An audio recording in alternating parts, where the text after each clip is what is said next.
चार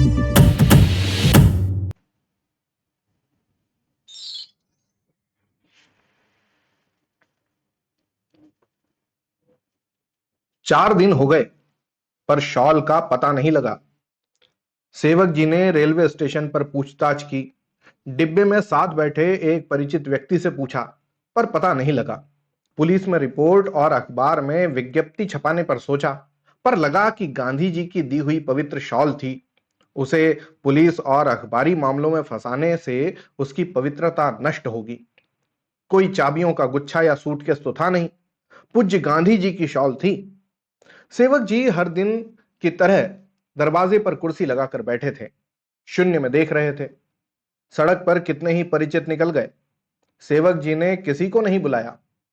और दिन होता तो वे परिचित को देखते ही वहीं से बैठे बैठे जय हिंद उछालकर उसे रोक लेते, बड़ी चौड़ी मुस्कान से जाते, उसका हाथ पकड़ लेते और घोर आत्मीयता से कहते, ऐसे नहीं हो सकता, आप बिना चाय के नहीं जा सकते।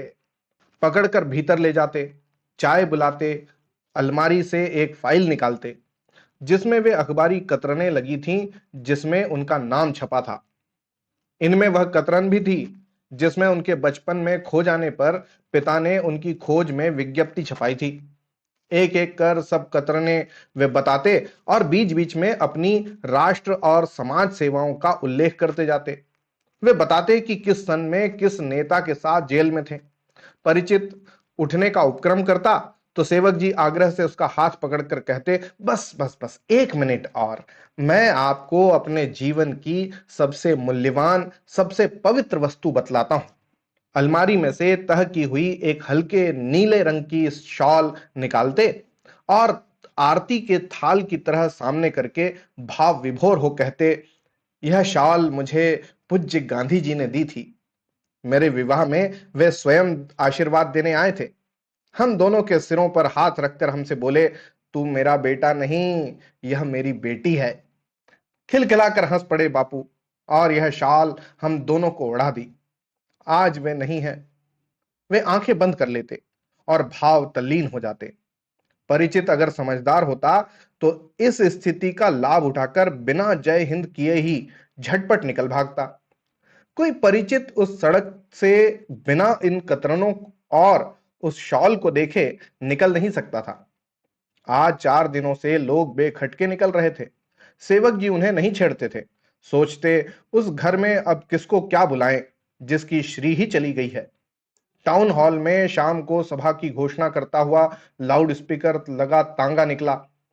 सेवक जी के मन में उमंग की लहर उठी, पर लगा कैसे जाऊं, शॉल जो खो गई है। हर सभा में वे गांधी जी की शॉल ओढ़कर जाते। मंच पर अंतिम वक्ता के बाद खड़े होकर कहते, मुझे भी इस विषय पर 2 शब्द कहना है।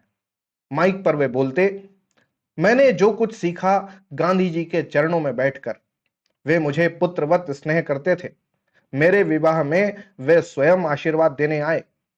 और पूरा किस्सा मेरे जीवन की सबसे मूल्यवान सबसे पवित्र निधि है। सभा में लोग जानते थे कि सेवक जी अवश्य आएंगे और शॉल के बारे में बताकर बैठ जाएंगे। एक सभा में वे इस विषय पर आ ही रहे थे कि सभापति ने घंटी बजा दी।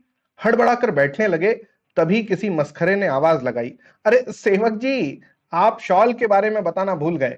लोग हंस पड़े, पर सेवक जी ने सहज भाव से कहा, जब प्रसंग उठाया ही गया है तो बताना मेरा धर्म है। और फिर वही पूरा वाकया। सेवक जी उस पीढ़ी के थे जिसने जवानी के आरंभ में सोच लिया था कि जीवन भर देश की स्वतंत्रता के लिए संग्राम करेंगे। पर स्वतंत्रता पहले आ गई, जीवन शेष रहा। अब क्या करें, यह तो सोचा ही नहीं था कि स्वतंत्रता प्राप्ति के बाद क्या करेंगे। जिन्होंने सोच लिया था वे सरकार चलाने लगे, कुछ विरोधी दल में आ गए। जो जीत न सके, सरकार में नहीं जा सके, वे बड़ी उलझन में आ गए। हारा हुआ राजा रनिवास में जाता है।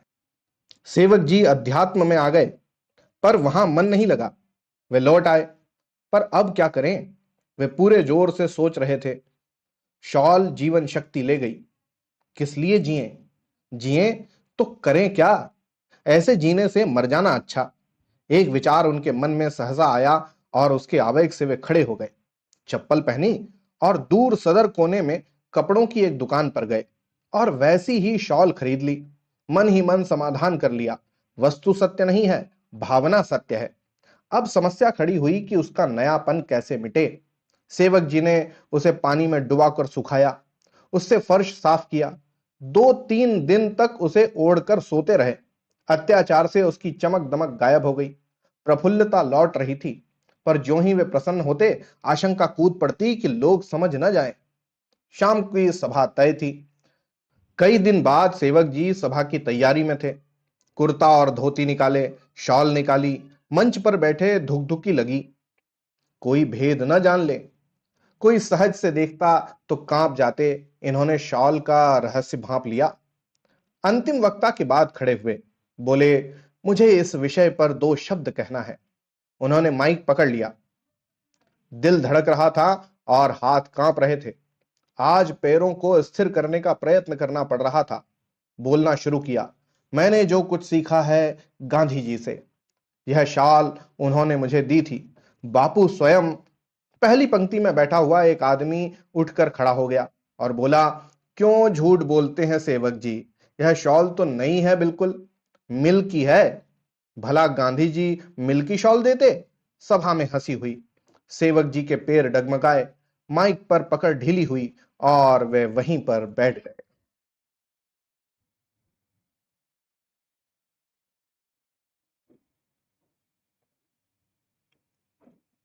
तो ये था आज का व्यंग हरिशंकर परसाई की कलम से। गांधी जी की शॉल अपने आप में एक प्रतीक है। समझकर बताइएगा कि आखिर यहां पर व्यंग किस बात पर है। होती है अगली कहानी में मुलाकात, तब तक के लिए धन्यवाद और जय हिंद।